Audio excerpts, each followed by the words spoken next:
Why leaders fail in the wrong context. Not my usual rabbit hole, but this one was hard to ignore. This is not something I follow. Football debates, managerial legacies, club politics. None of it sits in my usual lane. But when I read this piece on how we judge managers, it did not feel like sport. It felt like behavioral science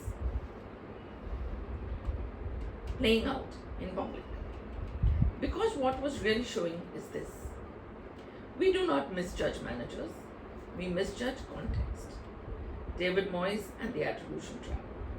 At Everton, he built a team that consistently punched above its weight.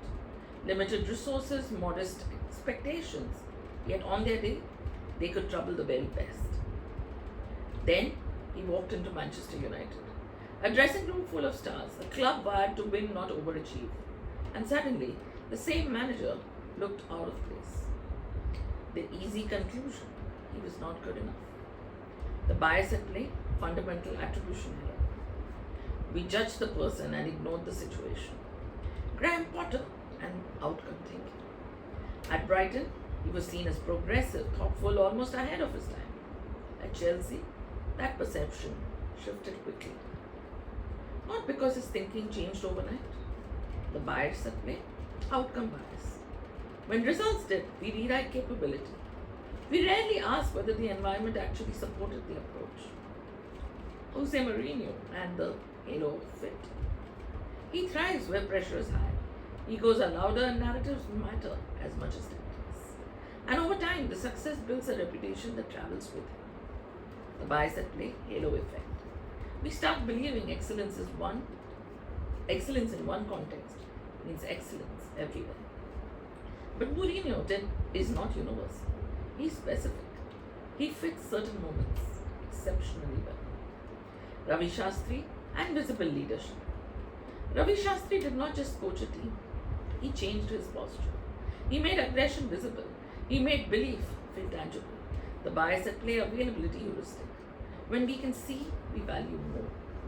What is loud, we remember longer. Even if a lot of the real work sits quietly underneath.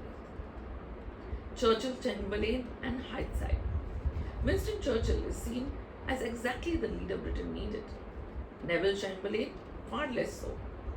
The bias at play, the hindsight bias. Once we know how the story ends, the right choice feels obvious. It's never in that moment.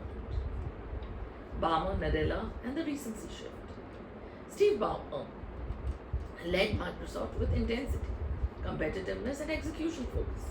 It worked for the time he was in. Then the world shifted, and Satya Nadella brought in something very different: curiosity, collaboration, cultural reset. The bias at play, recency bias. We let what matters now redefine what mattered then. The real mistake, the bias at play, context neglect. We assume leadership travels unchanged. We ignore how much environment shape behavior. We forget that different systems need different strengths. So we keep repeating the same pattern.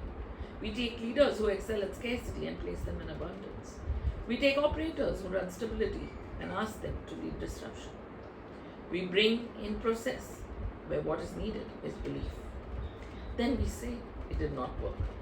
Of course it did not. Because leadership is not universal. It is situational. The real failure is not the manager. It is the mismatch.